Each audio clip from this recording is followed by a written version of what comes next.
The information that we are sharing today is our own personal experiences and does not constitute as medical advice. Please check with your doctor for medical advice that is suited to you and your condition. Thank you.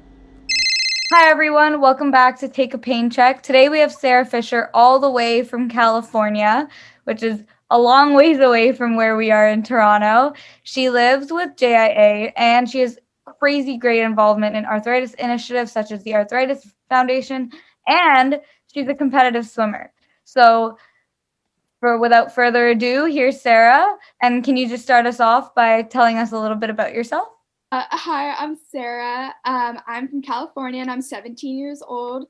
So I was diagnosed with juvenile rheumatoid arthritis at 12 years old. Also, I'm a competitive swimmer and I will be swimming in college.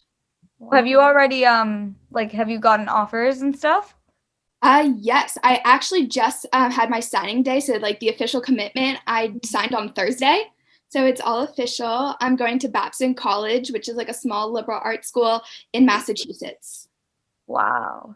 That's really cool. Are you excited to move out? Yes. Okay. I've always wanted to live on the East Coast, so I'm like really, really, really excited. I think my parents are gonna miss me, but they've already said like they're gonna come and visit. I just really love the East Coast and all that, so I'm just so excited. Yeah. I don't know. Do we have coasts here? I don't know. Yeah, we do. We're on the East Coast, and Sure. Vancouver's like West Coast. Yeah. We don't know When people geography. like when you say in Canada, like Toronto is not like we're in the middle. We're not the East Coast or we're just directly in the middle. BC is the West Coast Yeah. and like the island would be the East Coast. So we Yeah. don't live on a coast. Whatever. Okay. Anyways, Trisha's kind of going crazy. You said you were diagnosed at 12 years old, but I just wanted to know, like, what joints are really affecting you with your arthritis? Okay, so I have technically it's like idiopathic arthritis, so I it affects multiple joints. My biggest ones are my wrist, fingers, ankles, knees, toes, and then sometimes like my shoulder joints. But the biggest ones, of course, are like my I would say my hands and feet tend to Yeah. get like the most affected and stuff.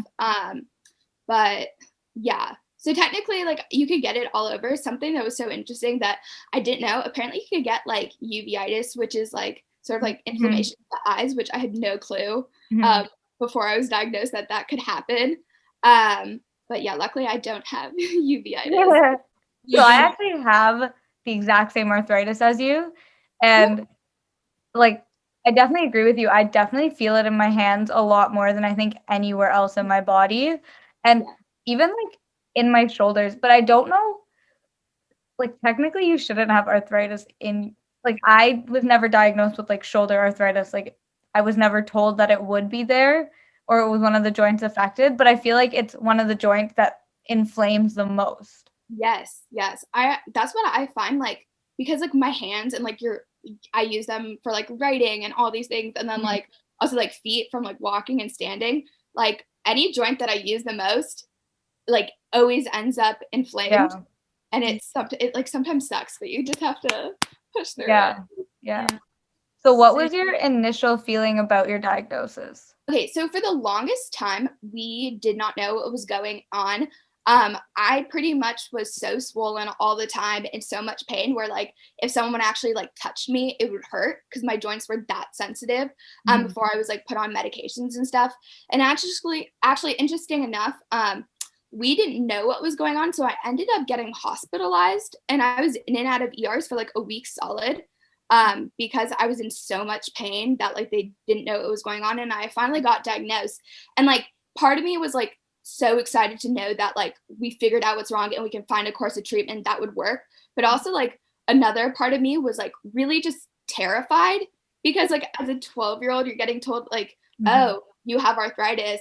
And I think part of that came from I didn't know what my friends would think. I didn't know how it was going to affect my swim. And I didn't know if I could find like just like pills that would work or if I would have to like go on injections, which I'm on now. So I think I had a lot of fear of like the unknown. Yeah. but also then at the same time, I was so happy that like I finally knew it was going wrong and it wasn't like I'm crazy.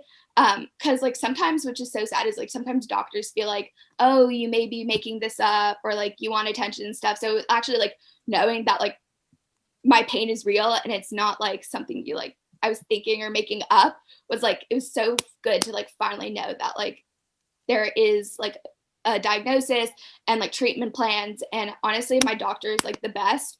And she was so supportive throughout the whole entire my whole entire process, and like also with you know, answering any of my questions.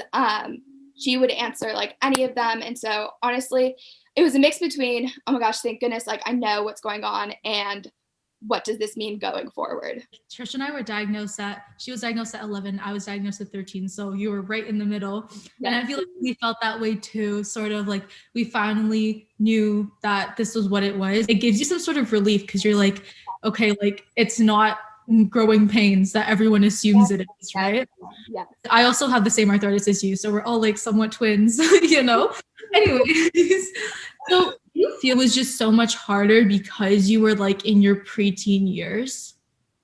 I think what made it hard is most of the time when people think arthritis, they think like osteoarthritis, so like the arthritis you get with old age. And so a lot of it, I would say, is like my friend groups were very like supportive of it, but I was like really scared. Like people would sometimes make comments like, "You have old person arthritis," and I'm like, no, I have rheumatoid arthritis. Like it's like immune system. It's like I got it from genetics, not old age. And so like I think that was like the biggest thing. I was kind of fearing what people would say. Also because I realized I had to modify a lot of stuff like that I used to be able to do fine with my daily life. But like for instance, like writing was so hard.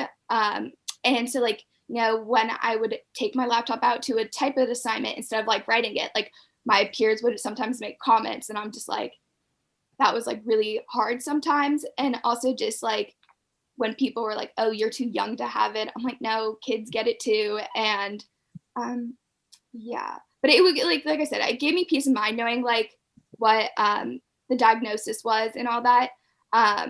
But I think the biggest thing, part of my fear was just like, you know, I was kind of concerned about like what my friends would think and other people would think. And so it kind of, I sometimes felt a little bit lonely also because I didn't know any other kids who had arthritis at the time. So it was just my friend group. And they, like I said, they were all supportive, but I don't think even now that sometimes they fully get it or sometimes fully understand because sometimes they're like, oh, well, just take a Tylenol, you'll be fine. And I'm like, no, that's not how it works. But like my core group of friends are so supportive about it. I think it's important to have those core group of friends or like even a support group. Like I think we're going to dive into that a little bit later on, but like it's super important to have that support because I know initially when you're diagnosed, you're always looking for the support. And so now that you kind of found that, it's like way better. You have a family history of arthritis. Is that what you're saying? So my dad has rheumatoid arthritis. He was though diagnosed in his, I want to say 30s. And then also my family has like a history of like autoimmune diseases and like stuff like that. So it kind of it wasn't like a shocker when I was diagnosed with it. It just, I think we were more surprised that like I was like 12 when I was diagnosed. So I think it was more so a little bit of a shock, but at the same time we were like, makes sense why like I got it. I think like because Natasha and I we have no family history of it. So we have no idea where it comes from for us. So I think you're the first person, I don't know for Natasha, but you're the first person I guess we've both spoken to that actually has like a genetic history of it. Yeah. That's pretty cool. Wow. Yeah. Not in a good way. Not in a good way. I feel like it's in a good way for us because it's like, you know where it came from. Like, whereas Natasha and I, we're always trying to figure out and guess why and where.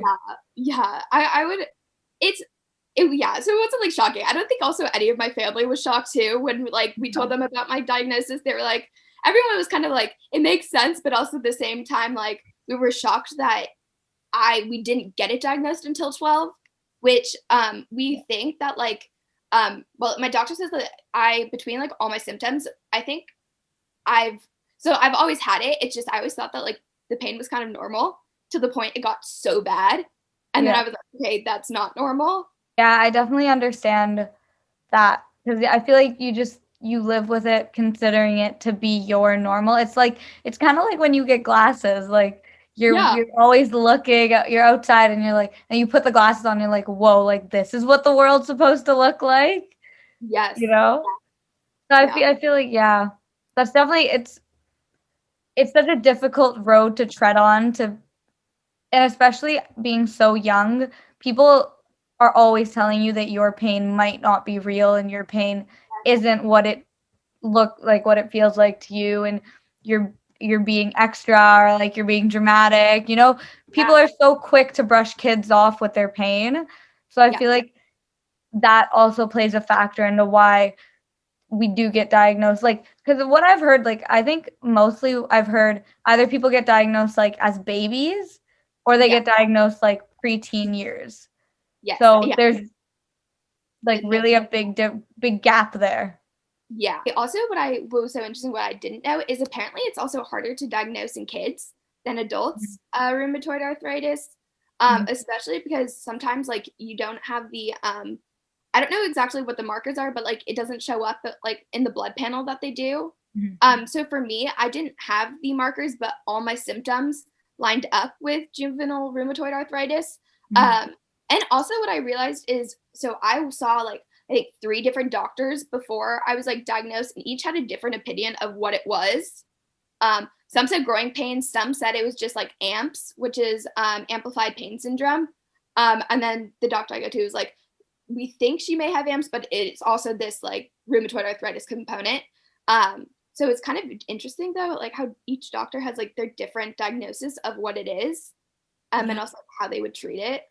Yeah. I think one of our like fun facts that we posted recently was like misdiagnosis and how like sometimes you think, oh, it's lupus or it's a Lyme disease because they're all so similar, and the basis of like how to diagnosing symptoms, right? It's very symptom based. So Mhm. I definitely understand like every single doctor has like a different opinion, but there's like also like I know for medications, like I went to see multiple different rheumatologists to see what they would think, and like some Yeah. people thought this thing and some people thought that. So sometimes it's a good thing, but sometimes it's like, no, Yeah. like what am I gonna do? So I Yeah. understand that. So I just like I know you mentioned friends and support and stuff like that. So Trish and I are actually a part of like a support group called Cassie and Friends.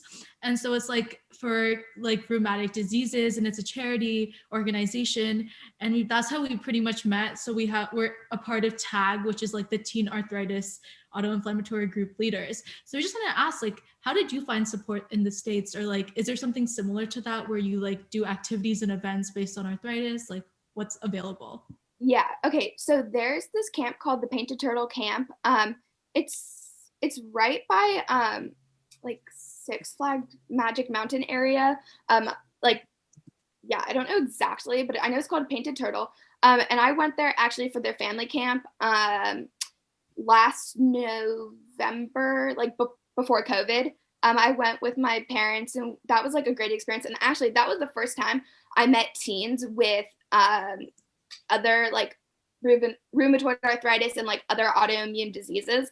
But actually, so it's kind of sad. So like when I first got diagnosed, I was actually kind of really embarrassed of my diagnosis, and I just wanted to feel like normal, if that makes any sense. So for the longest time, I kind of refused to reach out and find support, um, which was, now looking back, like I really wish I would have done that earlier. Um, and so actually after going to the Painted Turtle camp, like I'm still in contact with all the kids that I met there, and like it was so nice that I didn't actually have to like explain myself to them, and that they like fully understood like what was going on in my pain, and like the stress with injection nights and all these different things. But it took me like I would say like 4 years before I went out and like Yeah. met other kids, just out of like just because like I felt embarrassed, which is so sad, which no one should feel embarrassed about their autoimmune disease or their like health issues. um but that was like the greatest thing is like after meeting these kids, I also kind of felt like empowered, and like because I see how well they're doing and like how supportive they are. And so actually that's like what also drove me to like start my arthritis Instagram page, because like I didn't want any other kid to feel like how I did. And so I wanted to create this space to like the kids could ask me questions or show them that my injection nights, and that like a 17-year-old who's almost 18 still freaks out when I still have to do like when I have to do my injections. But yeah, I'm very happy that I found like a supportive group now. Yeah. I feel like we have very similar stories because that it was the same. Like we have Camp Cambria here.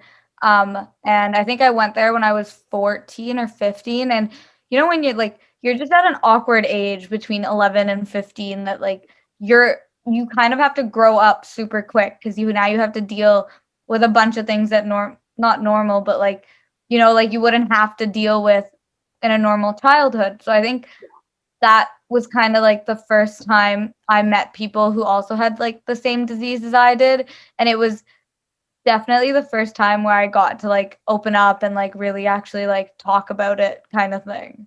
Yeah, like you mentioned camp, and you also mentioned how you built this platform, which you will be covering later on.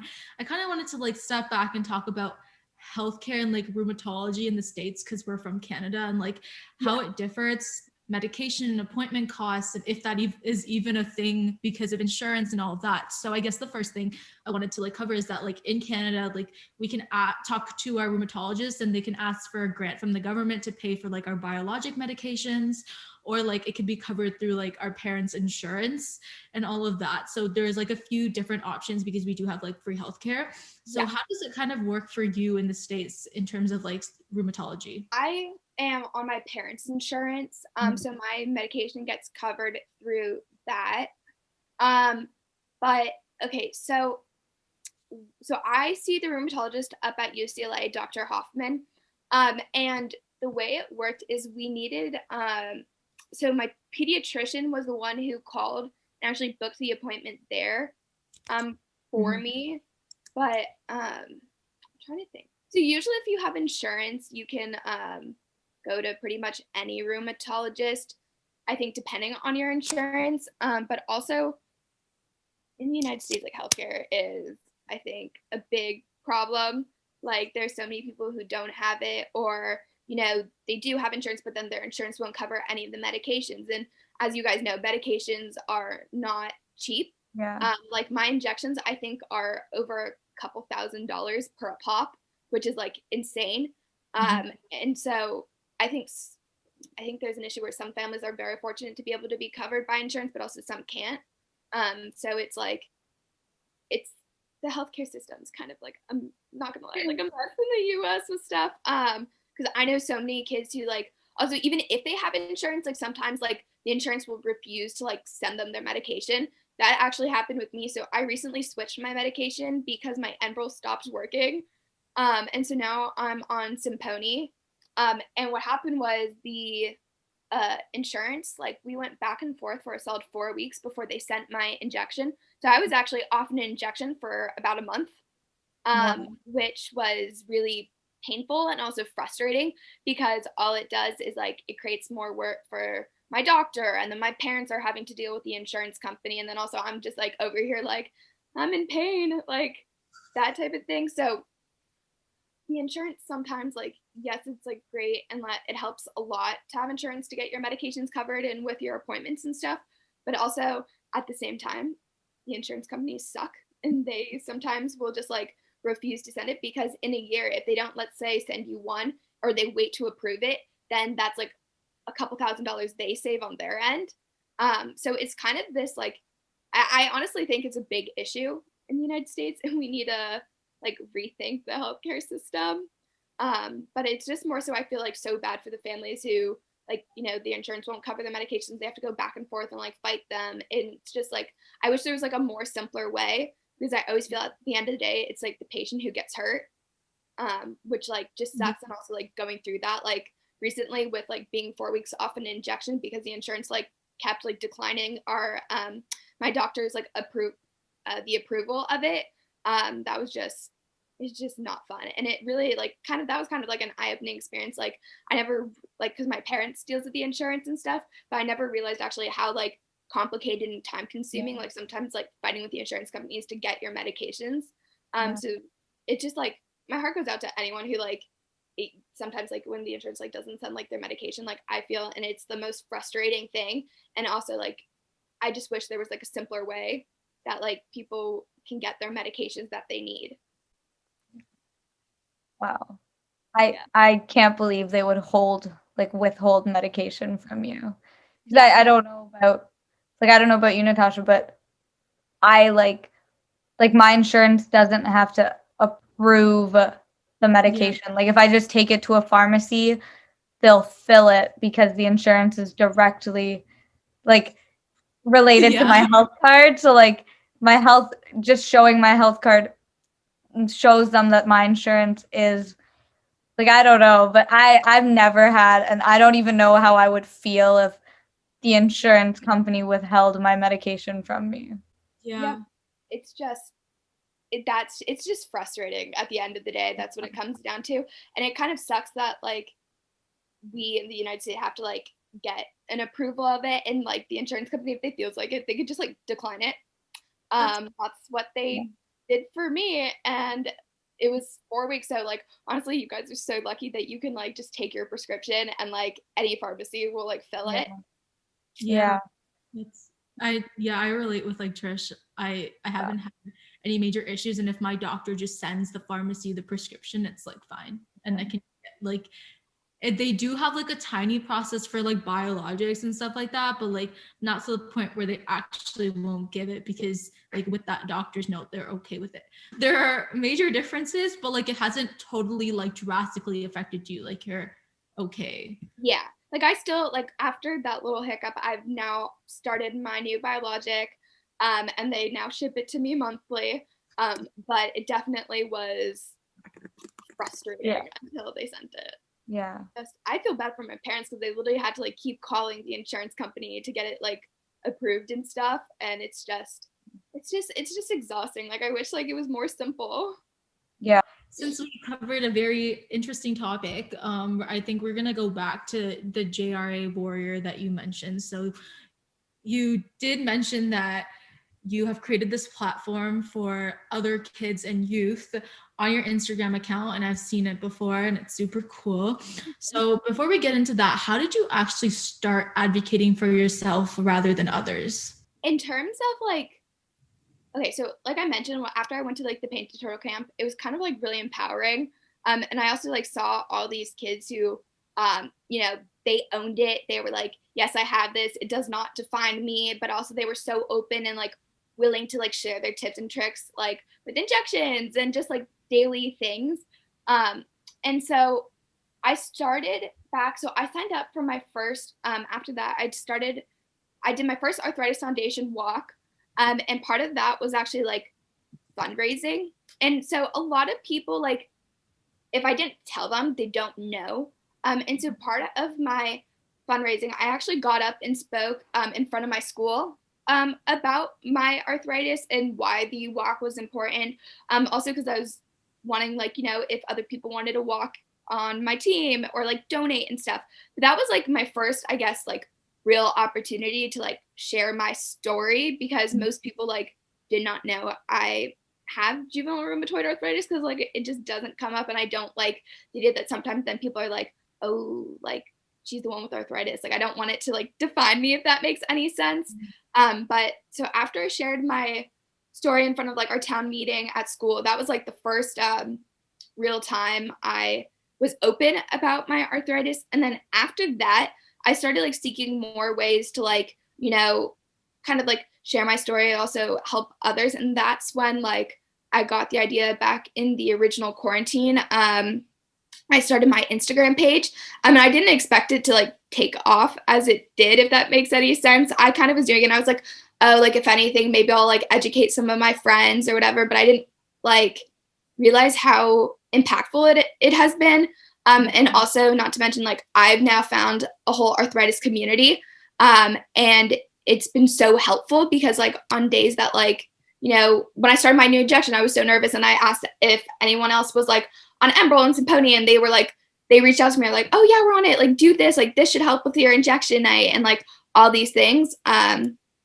Like, what really inspired you to make injection night videos of your RA meds? Okay, so what happened was, so when I was 12, so when I first got diagnosed, I refused to go on injections. I was also terrified at needles at the time. I'm not anymore. You kind of get used to it at this point. But I originally was so terrified, like doing injections, I would like cry. I literally would throw temper tantrums with my parents. Also because I couldn't bring myself to be the one to do it myself. So I would have to have my parents do it for me. And there were many times where they would click the button, then I would like move.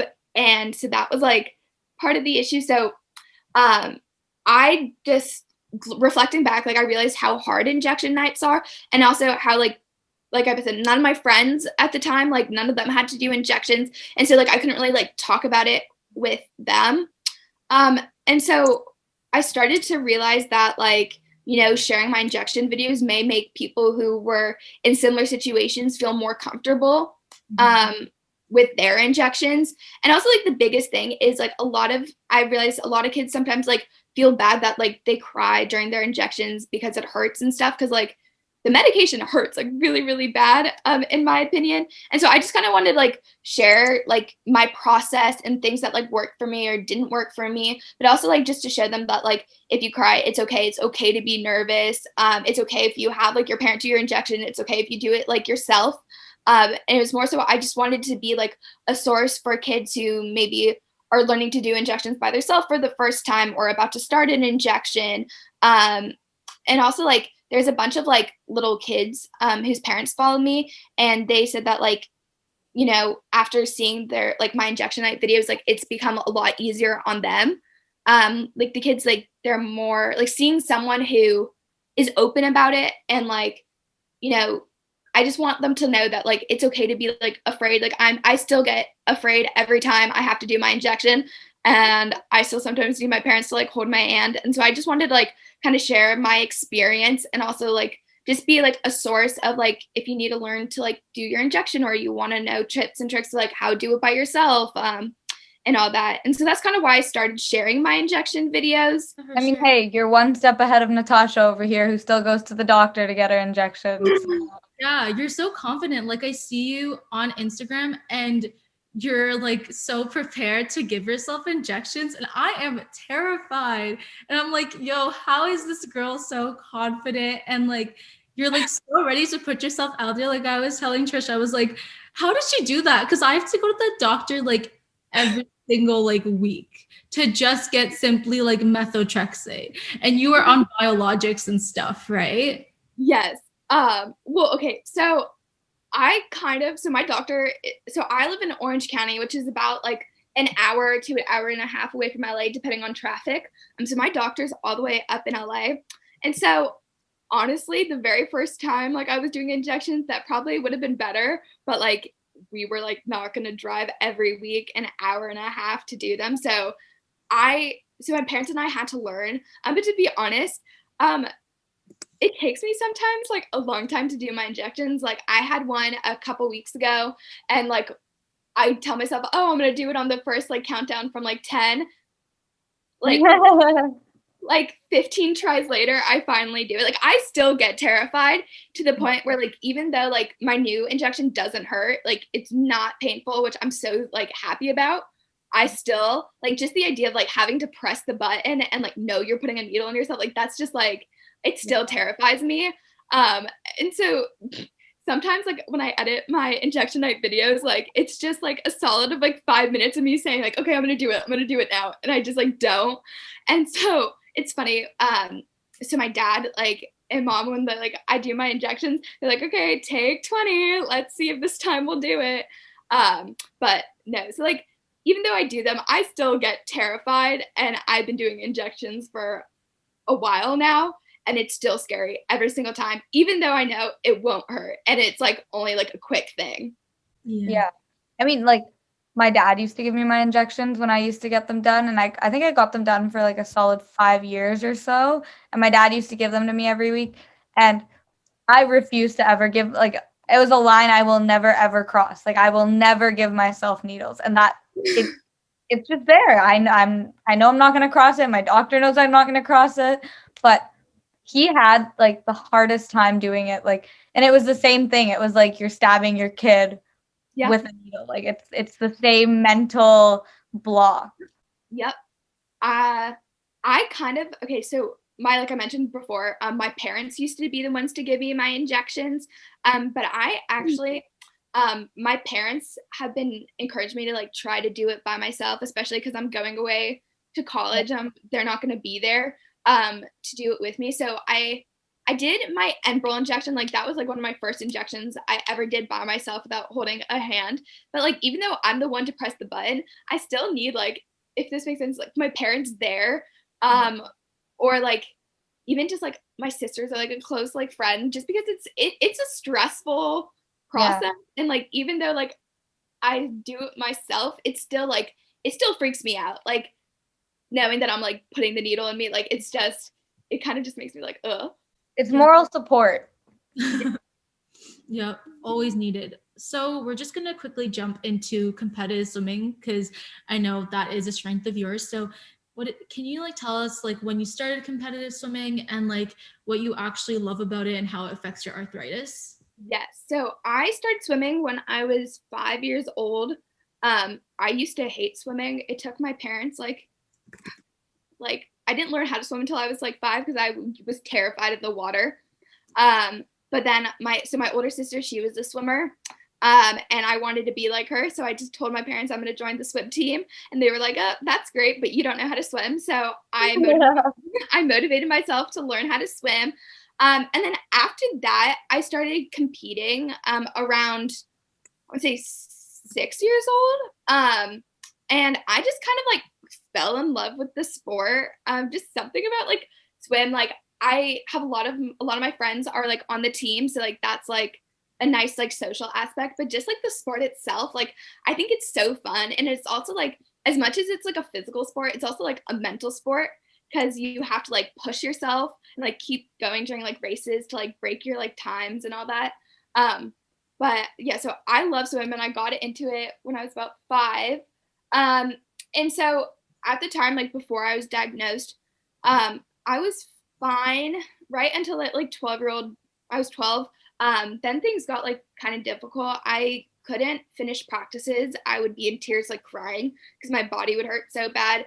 I also remember like swim meets. I used to love them, but then when I was going through trying to find out what was wrong and like finding the medication, swim meets like became something I low key dreaded, just because I knew that like most of the time I wouldn't be able to finish my races, and that I would have to like I remember like getting out of the pool like crying after like my events because my body would just like be so done and so in so much pain.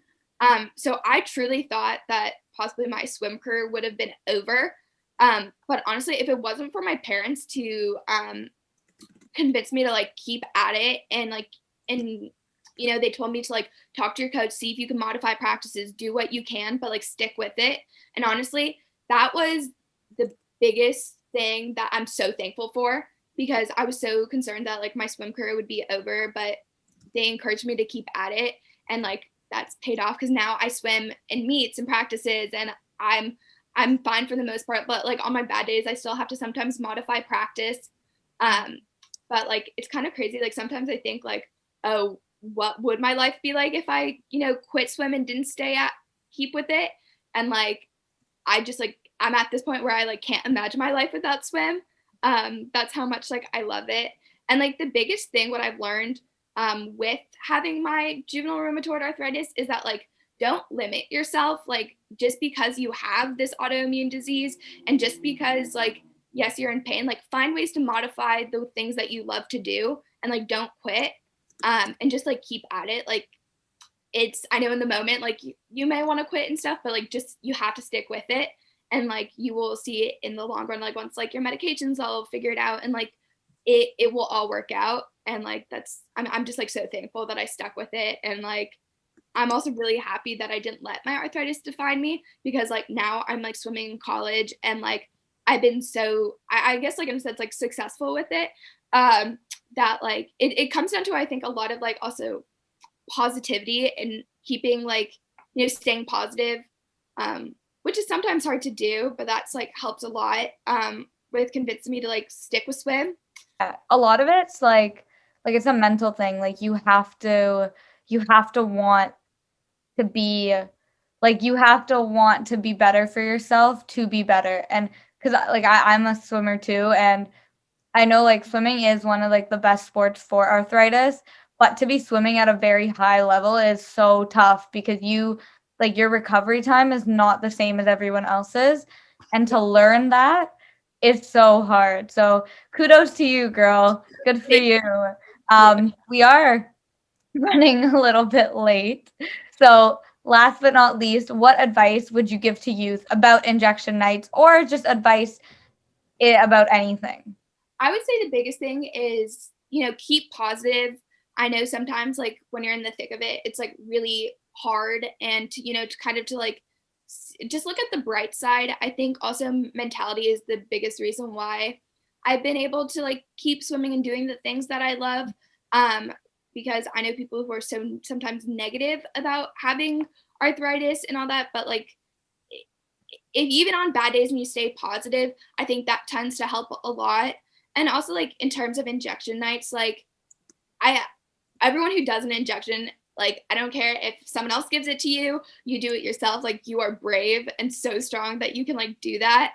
And I would just say like with injections, like just know it's okay to like, be nervous and scared, and like because it's a scary process and a scary thing. But just like, stay positive.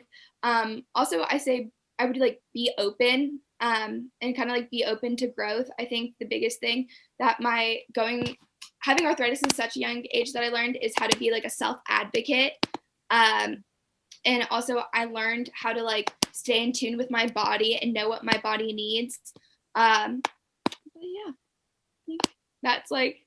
Oh, thank you so much, Sarah, for joining us today. We really had fun learning about your story.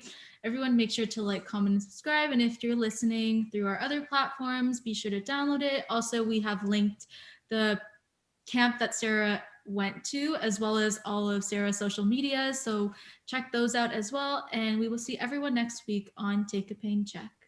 Bye.